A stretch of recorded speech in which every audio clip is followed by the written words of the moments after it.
Hello நண்பர்களே, வணக்கம். நான் உங்கள் பிரியா. நம்ம இன்னைக்கு பார்க்க போகிற பதிவு என்ன அப்படின்னு பார்த்தீங்கன்னா, நீங்கள் மிகப்பெரிய முருக பக்தர்களாக இருந்தீங்க அப்படின்னா, இல்லை நீங்கள் இப்போ தான் முருக பக்தர்களாக இருக்கிறீங்க அப்படின்னா, கட்டாயமாக இந்த 5 விஷயங்கள் உங்களோட கனவுல நடந்திருக்கும். ஸோ அது என்னென்ன மாதிரியான கனவுகள்னு சொல்லிட்டு நம்ம இந்த பதிவில் பார்க்கலாம்.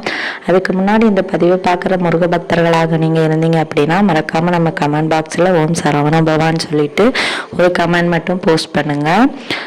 இது வரைக்கும் நம்ம சேனலை நீங்கள் சப்ஸ்கிரைப் பண்ணாமல் பார்த்துட்டு இருந்தீங்க அப்படின்னா மறக்காமல் சப்ஸ்கிரைப் பண்ணி நம்ம சேனலுக்கு சப்போர்ட் பண்ணுங்கள். இப்போ வாங்க நம்ம பதிவுக்குள்ளே போகலாம். நம்ம இந்த கலியுக கடவுளாகிய முருகரை எவ்வளவுக்கு எவ்வளோ நம்புகிறோமோ அவ்வளவுக்கு அவ்வளோ நம்மளோட வாழ்க்கையிலையும் சரி, நம்மளோட தூக்கத்திலையும் சரி, அவர் நிறைய விதமான மாற்றங்களை ஏற்படுத்துவாராம்.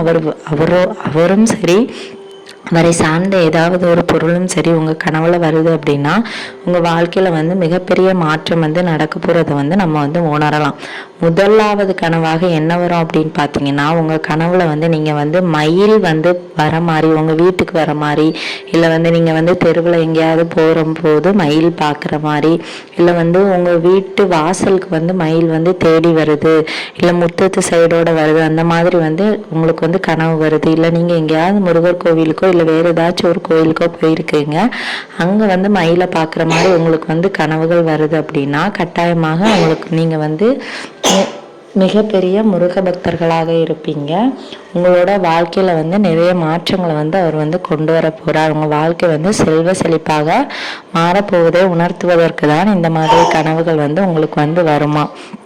அதுக்கப்புறமா இரண்டாவது விஷயமாக உங்களோட கனவுல வேல் வருது அப்படின்னா உங்களுக்கு புத்தி கூர்மை அதிகமாக இருக்குமா. உங்கள் வாழ்க்கையில் நடக்கக்கூடிய விஷயங்களும் ஒரு நுண்ணிப்பு தன்மை கொண்டதாக இருக்குமா. அது ஒரு ரொம்ப ஷார்ப்பாக கரெக்டாக இதுதான் நடக்கணும்னு இருந்துச்சுன்னா அது மட்டும்தான் நடக்குமா. தேவையில்லாத விஷயங்களை அந்த வேல் எப்படி நம்மளுக்கு ஷார்ப்பாக நம்மளுக்கு முருகப்பெருமானோட அந்த புத்தி கூர்மை எவ்வளவு இதாக இருக்குதோ அதே மாதிரி நம்ம வாழ்க்கையும் ஒரு சிறப்பான வாழ்க்கையாக விளங்குவதற்கு தான் இந்த வேல் நம்மளோட கனவுல வருது அப்படின்னு சொல்லப்படுது.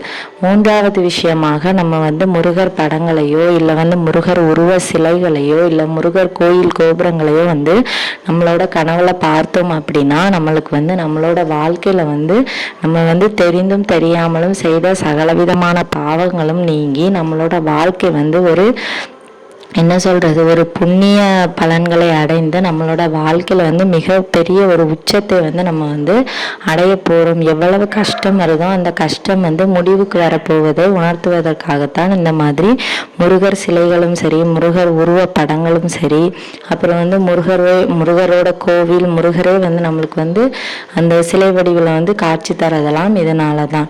அவரோட ஒவ்வொரு உருவ அந்த காட்சிகளுக்கும் ஒவ்வொரு விதமான பலன்களும் நம்மளுக்கு உண்டு. நம்ம ஒரு பெரிய கோடீஸ்வரர்களாக ஆக போகிறோம் அப்படின்னா கண்டிப்பாக முருகர் அவரோட ராஜ அலங்கார உருவத்தில் நம்மளுக்கு காட்சி தருவார்.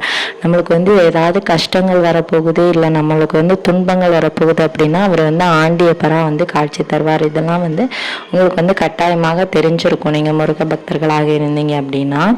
இது உண்மையிலே இது நடக்குங்க. ஸோ உங்கள் கனவுல முருகர் எந்த மாதிரி காட்சி தந்தாருங்கிறத நம்ம கமெண்ட் பாக்ஸில் கமெண்ட் பண்ணுங்கள்.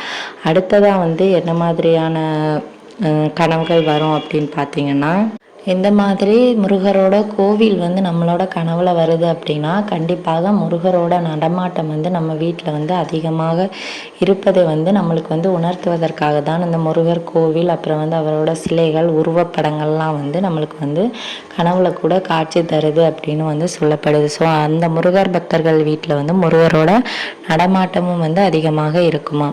அதே மாதிரி உங்களோட கனவுல இப்போ நீங்கள் வேல் மாறலோ இல்லை கந்த சஷ்டி கவசமோ கந்த குரு கவசமோ எங்கேயோ தூரத்தில் கேட்குற மாதிரி கனவு வருது அப்படின்னா அந்த கனவு வந்துச்சு அப்படின்னாலே நீங்கள் தெரிஞ்சுக்க வேண்டியதா நம்மளை முருகர் இதை அவருக்காக நம்மள்கிட்ட பாட சொல்கிறாரு. ஸோ அதனால் நம்ம இனிமேல் இந்த பாடல்களெல்லாம் பாடி நம்ம அனுதினமும் அவரை பூஜிக்கணுங்கிறத சொல்லாமல் சொல்கிறதுக்காகத்தான் இந்த கனவுகள் நம்மளுக்கு வருதான். அந்த கனவுல வர மாதிரியே உங்களுக்கு என்ன பாடல்கள் உங்கள் காதில் ஒலிக்குதோ அதை சொல்லி தினமும் நீங்கள் வந்து பூஜை பண்ணாட்டியும் பரவாயில்ல, தினமும் அந்த பாடல்களை பாடிட்டு வந்தீங்க அப்படின்னாலே உங்கள் வாழ்க்கையில் வந்து மிகப்பெரிய மாற்றமும் வாழ்க்கையில் வந்து ஒரு சிறந்த வெற்றியும் வந்து நீங்கள் வந்து அடைய முடியுமா.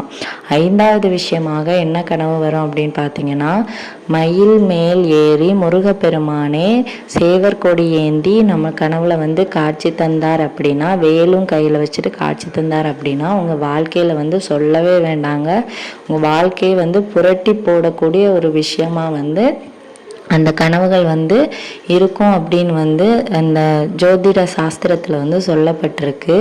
இதெல்லாம் வந்து உண்மையான விஷயம். ஸோ நீங்கள் வந்து முருகபக்தர்களாக இருந்தீங்க அப்படின்னா உங்களோட கனவுல வந்து நம்மளோட முருகப்பெருமான் வந்து எந்த மாதிரி காட்சி தந்தார்னு சொல்லிட்டு நம்ம கமெண்ட் பாக்ஸில் கமெண்ட் பண்ணுங்கள். இந்த பதிவு வந்து உங்களுக்கு உபயோகமாக இருக்கும்னு நினைக்கிறேன். உபயோகமாக இருந்துச்சு அப்படின்னா லைக் பண்ணுங்கள், ஷேர் பண்ணுங்கள். மறக்காமல் நம்ம சேனலை சப்ஸ்கிரைப் பண்ணி வச்சுக்கோங்க. இந்த வீடியோவின் முழு பதிவை பார்த்ததற்கு மிக்க நன்றி.